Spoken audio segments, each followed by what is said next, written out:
So today in rolls was pretty good. I was getting smashed. One thing that I guess this will be the theme of this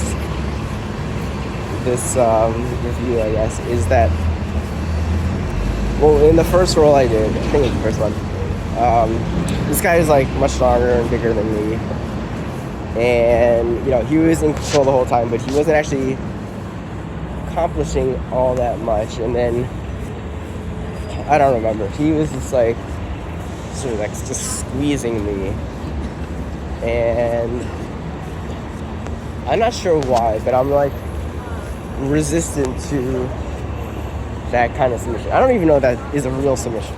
Like, you're not like a body lock. I don't know if people actually consider that a real submission or not. Body locks that bothers me. But when people just sort of compress me, they'll try to like choke you, they'll choke me. But it's not like a real choke, it's just like squeezing around the neck. And I'm really good at like tucking my chin down, getting my shoulders up, so that they're just squeezing bone. And it can be uncomfortable, but it's not gonna like submit me unless you kind of worm under and get closer to my neck. So times like that. Well, so today that's basically what happened. It took the guy like, I don't know, it felt like a minute, maybe it was less than that, but it took a long time for him to choke me. And it was more like I don't know if it's like a crank, because I feel like a crank is more like a ratchet style kind of choke, but it wasn't like good technique, and he had to exert a lot of force. And then afterwards I just I tap out after like a minute or so or whatever, and then I just pop up and I'm ready to restart. And then he's just like sitting on the ground gasping, and I don't know, I kind of take that as a win, because it's like it took you all your strength and you didn't use any technique, and you might have submitted me, but did you actually accomplish anything? And now you are sitting on the ground. And then he left early too. Like, I don't know if he was just tired or what, or if he had to go to work or what, but if it's because he got tired out from choking me that one time, then you know what, I feel like I won that round, because that shouldn't happen to you when you choke someone out. Yeah, so that's just how I feel about it. So today we did Delhi Hiva Spider. So we pulled into Delhi Hiva, then pull into Delhi Hiva. Then you want to have your foot on the outside. So the non-Delhi Hiva side, you want to have your foot on the hip, on the outside of the hip. Then if you have a strong Delhi Hiva, so meaning your shin is vertical, you have you're hooking in, and you have a good ankle grip, your opponent will probably not attack your Delhi Hiva side, they'll attack your the other side. So when they grab that leg, then, so let's say you're pulling Delhi with your left leg, so he's attacking your right leg. So when he grabs your right leg, you grab his left wrist. So you get sleeve control on his left wrist, and then you get a bicep. You get a bicep with your right foot with your right foot. So then what you want to have is tension there, so you want to push with your right foot. Oh, I missed this part. So you part of pushing against the foot is you want to push with like your toes. Your toes should actually slightly curl around his leg, around his bicep. And then also with the sleeve, you want to use like a lasso style grip. So you want to get the grip on the sleeve, but then you want to pull. You want to rotate and pull, just like you would with lasso. So you really get the tension on the leg. You really get the tension on the through the leg.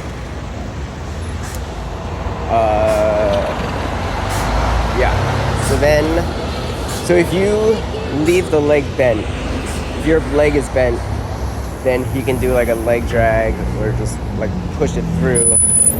If you keep it straight, he can do like a rodeo, but your hook on the other side should prevent that. So once you have the spider on that side, then you want to take your De La Riva hook, foot, bring it inside, as close to your butt as possible, stomp, and then throw him, do overhead pull. And you want to look in the direction you're pulling. So you don't want to look directly overhead, you don't want to look directly to the side, you want to look sort of like 45 degrees, or you want to look at an angle over your shoulder, and you want to overhead pull him in that direction. His left foot should come up high. If it's not coming up high, it means you're not pulling hard enough, or you're not looking, or you're just doing it wrong. So once that's there, then with your left hand still has the ankle grip from the initial De La Riva positioning. So you still have that ankle grip. Now you wanna pinch in with your elbow, so you have like your armpit. His ankle is inside your armpit, and you wanna pinch down with your elbow.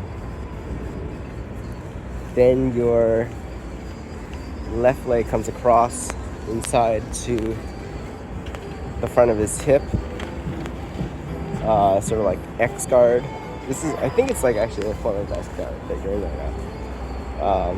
So your left leg comes in or up, because it was originally stomping between the legs, so now it comes up to the front of his left hip, so your right side, and then your right foot can either go on the inside of his knee, his left knee, or his left ankle. The left knee is more secure, the left ankle gives you more leverage. So from here, you want to, so this is the base position for this sequence. So from here,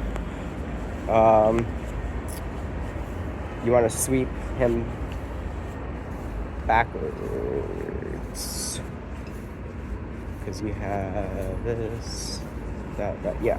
You want to sweep him backwards by pushing with the hand, pushing with the leg on the hip, and pulling with the foot on the knee or ankle. Then, okay, yeah, so you sweep. Then you can, then you come up. If he tries to do like shin to shin, or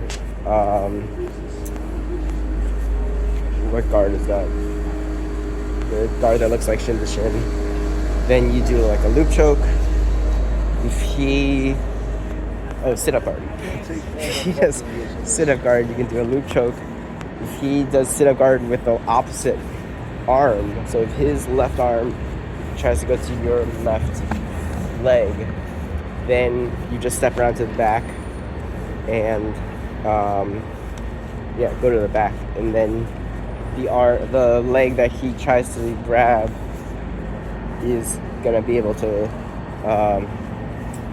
pin his arm. So if he goes to like a sit-up guard where anytime he goes to sit-up guard where he's reaching to the opposite leg, immediately go to back, and you're like already halfway into a bow and arrow. Alright, so that was the first one. Second one, you cannot sweep. So you have your left foot on the front of the hip, and your right foot is on the back of the knee or the ankle. You can't sweep for some reason. Either maybe he's posturing up. That's probably the most likely response of why you can't do it, is he's posturing up. Then you sit up. You still have his left sleeve in your right hand. So you sit up to get your hands closer. So now your left hand, you can feed that sleeve grip to your left hand, which is behind his leg. So you grab the sleeve, you feed the sleeve across, and then with your right hand that's now free, you can grab the opposite lapel and pull him forward onto his shoulder and come up on top.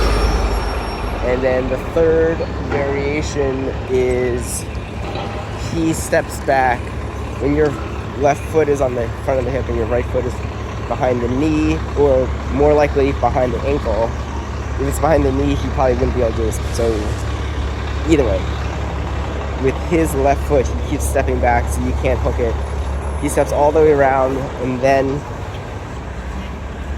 comes to knee on belly on the other side. So you still have the spider grip this whole time. So you need to keep a straight leg the whole time. And when he steps around, he will probably try to go like knee on belly on you. So when he does that, his body weight will be coming across in the top of yours, and then that's the moment that you use the spider grip, the spider control to pull him over and sweep him that way. So those were the three variations on the delicate spider that we learned today.